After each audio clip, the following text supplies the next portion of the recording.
YBC Duel, right?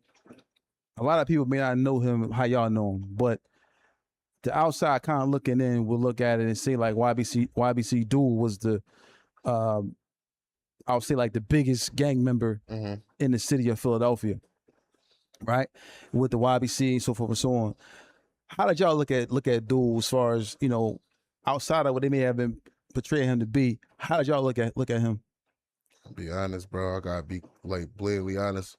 Annoying big brother. That's all. Like all that other shit. Yeah. Yeah, just an annoying big brother. Just like yeah. I don't really got nothing else to say about it. That's all. That's it. You just annoying big brother. Like. So for you, as far as looking at, you know, the way they may have perceived him to be the biggest gang member or the leader of this whole, you know, what they say, all the killing that happened and so forth and so on. I mean, like, that's everybody ain't gonna judge the book by the cover. You feel me? Some people gonna see what they say, but it's like they saying stuff about everybody for the most part. Like you could kick up some dust and find something fake, true, or whatever, and through the internet you will never know. But it's like for the most part, I ain't gonna lie, we be getting a lot of love. You feel me? Yeah. In the city, out this, like we get a lot of love. Like people understand we young. I mean, they be seeing us and them, so it's like they know we ain't out here just throwed off ruthless. You feel me? They probably understand like these young boys doing what they probably gotta do, and then they meet us and they be like, no, these young boys got head on their shoulders. Not like they really out here. They really ain't got no dudes is coming around to act like they gonna help us for clout, and they don't, and that'll leave us looking like we just violent and ruthless. When it's like, no, every resource outlet we had is like dudes to back up off us, but it's like we get shown a lot of love. Bro is a good dude. A lot of us good dudes over here. When people rub shoulders with us, they see we good dudes. There was a viral clip of YBC Duel, I believe, or so to speak, saying it was him. He's at like a grave site or so forth and so on, and supposedly been stomping on somebody's grave or something of that sort. For me, that's when I really took notice to really what was going on. When somebody showed me that, I forget what year that was, but they showed that to me. Do you think that was like the point to where as though everything started going crazy for y'all as far as the streets? Nah, be honest, was already crazy before then. Like it was crazy way before then. Like way before that video even came out. Life now already hit us hard like crazy. And it wasn't nobody. Like when I seen he was shooting a video, he wanted me to slide, but I was in the crib with my son. I couldn't make it, but somebody was recording on the phone. I seen him with the shovel digging up dirt. You feel me? Yeah. And I called because I'm like, you tripping? You feel me? Like, and I'm thinking like he really digging up. But bro smarter than this. You feel me, bro? Like I never. You feel me? Like it'd be just entertainment. Like a lot of times people looking at it for bigger than what it is. But it's like when Hollywood put these same type horrific stories in front of our face, we take our kids to go see them. We take our nephews to go see them. You feel me? But when we young boys trying to come up, do production in the same fashion on a smaller scale, we get like. But no, never obliterated. We but do. But you Tom, we love Denzel. But this shit happened in real life though. That's a movie. That's a movie. I can't. Who that? That's five. Who that? It's 5. That's 5, man. It's 5. Give him the phone so he can connect it to the joint. No, he can put it right there. Put it to the mic. Yeah, he put it to the mic. Yeah. Yeah, you on this John? Salam alaikum. Give the phone to him. We can and ask him who he is and tell him who it is. Hey, what's going on? How you doing, man? Assalamu alaikum. Hey, what's going on? This Tawfiq, man. You here live on Tales from the Jails podcast. You know, we just want to ask you a few questions, man. Where you currently incarcerated at? Yeah, Forrest. What's his name? Ask him what's his name. Well, yeah, I'm sorry. Yeah, tell everybody who you are. For those who don't, people probably don't know who you are because we didn't tell them who you are. But who are you? 5. That's 5. The biggest buddy. Yeah, the biggest buddy. F5. F5. F5. F is in Frank. F5. Okay. So you serving time at Forrest right now. What are you serving time for? I'm serving time for. A hat, and for those who don't know, what's a hat? Hmm. And what's your current sentence? I'm on my way. That's all I can say. I hate say it again. I'm on my way. That's all I really can say. What's that mean? You coming home, or what's that mean? Oh, Okay. Now, what if you can speak about it? Who are you affiliated? What gang were you affiliated with in order to where they where they label you at under? Was it YBC? What gang is it? Okay. And how long have you been down?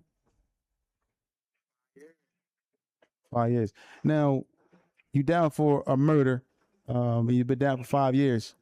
What's been the biggest transition for you being incarcerated? Like, what's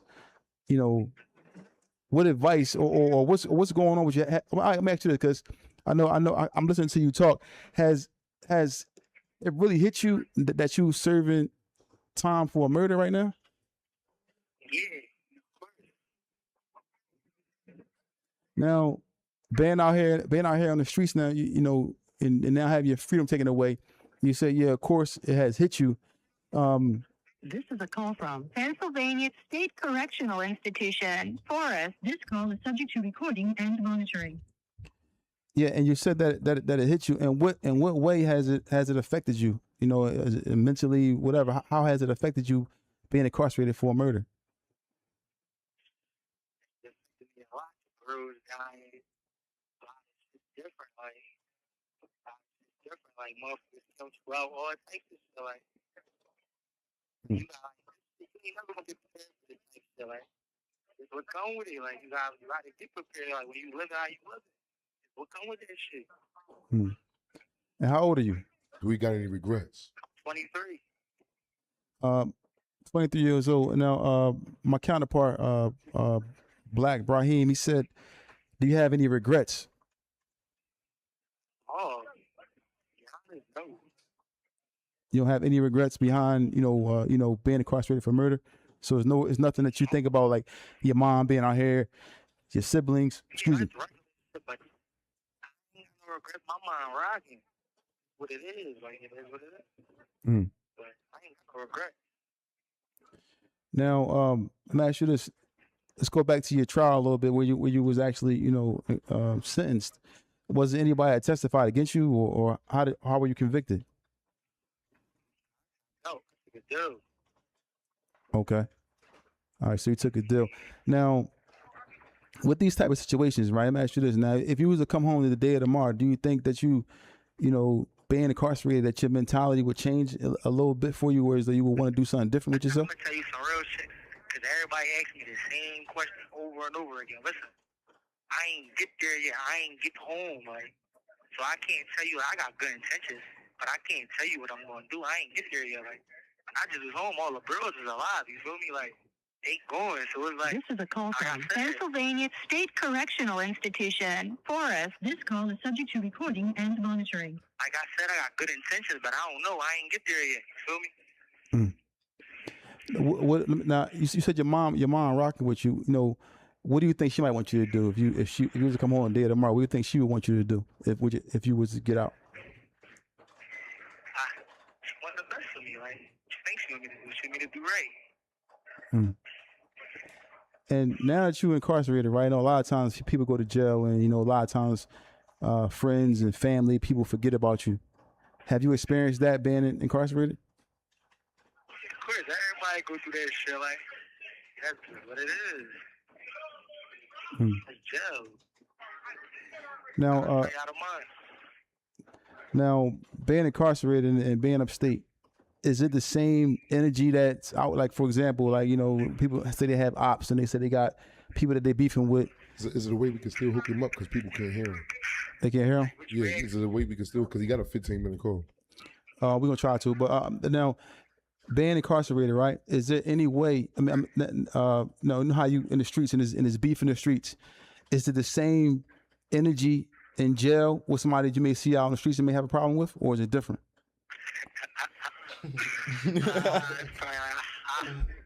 Okay. No, not really. Niggas be tough. Everything. bro, our generation, like, it's like niggas be doing certain shit for an image. Like, when you run across some niggas that's really on that shit, them niggas be bitching. They ain't gonna tell y'all they bitching, but them niggas be bitching. They don't be who they claim to be on the internet.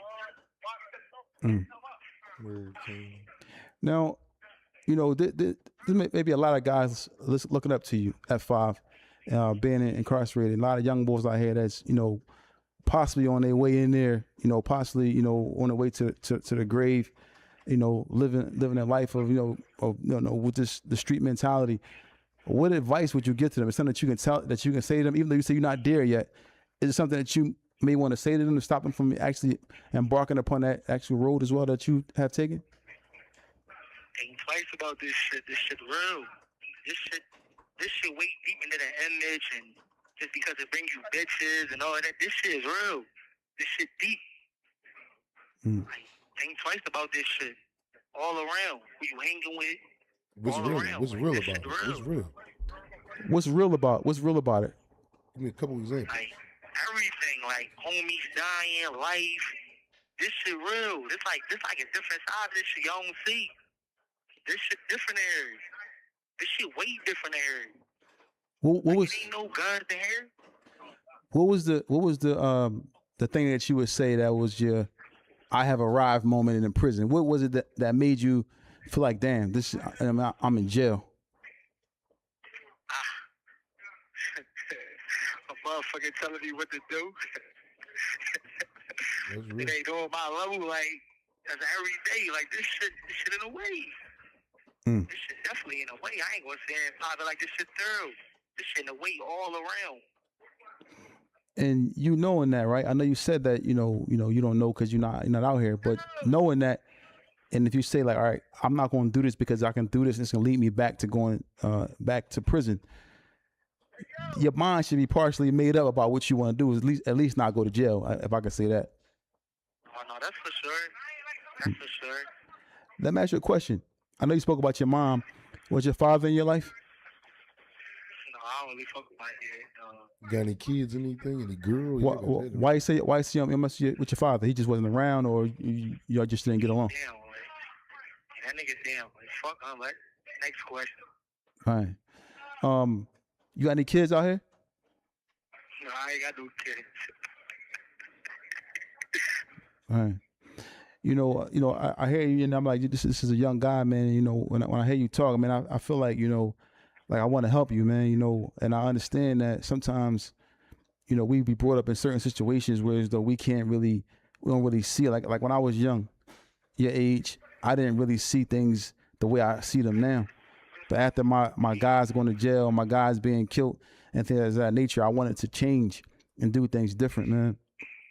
I just hope that, whenever you do get out, because you said you took a deal, so I'm assuming you're gonna be coming home for some time, coming home soon. But I just hope that you take your time that you're in there, man, and use your mind and want to come home different.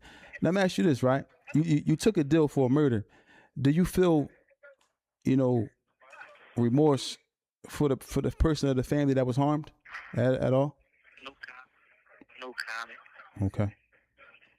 Now, I got your guys up here, right? Your brothers. They up here, and we're speaking about YBC Duel, and I'm assuming that was a close confidant or a friend of yours, man, or a brother of yours, right? Yeah. Now, you were incarcerated when he was murdered.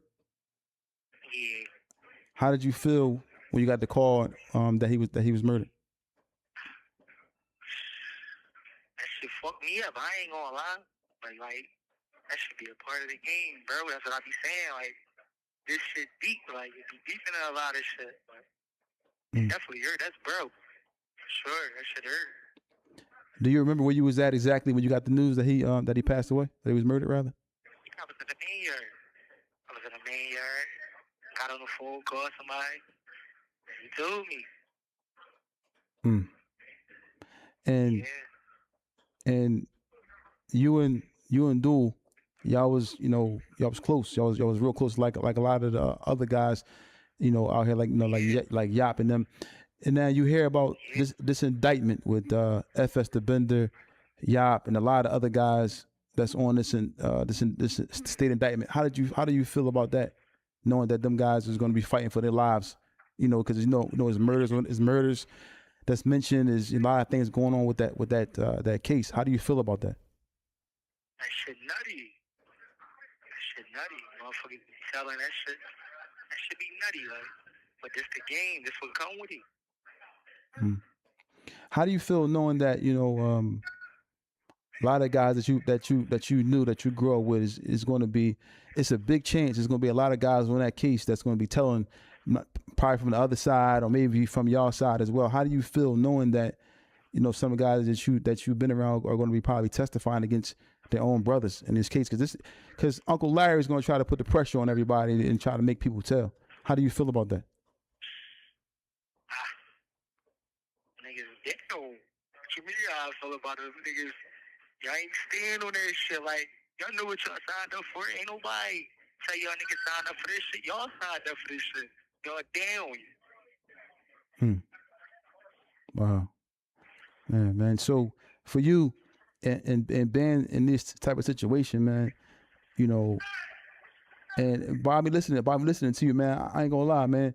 I'm concerned for you, man. I just feel like, I want you, I just want to give you some advice if I can, man. I want you just to try to, take your time that you in there, man, and try to better yourself, man, because, I haven't met you personally, so I don't know you personally, so I'm not going to never judge you and place, a label on you. But I just hear you, and I know you're a young guy, African-American like myself, and you Muslim, and I hear you, and I'm like, damn, I want to figure out a way to help this kid, man, because you have 1 minute left. I know how serious jail is, about life in general. I know how serious it is. And me listening to you, I just don't think that you have actually grasped it or understand what's going on right now, because No, listen, I'm tired of this shit. I'm gonna tell you that. I'm tired of this shit. Like real shit. This shit. Tell you this shit be bullshit, man. Like shit nutty. But listen, hey Rico and Mu, I love y'all niggas, bro. Love you too. Call y'all Assalamu later, alaikum. buddy. Assalamu alaikum. wa alaikum assalam.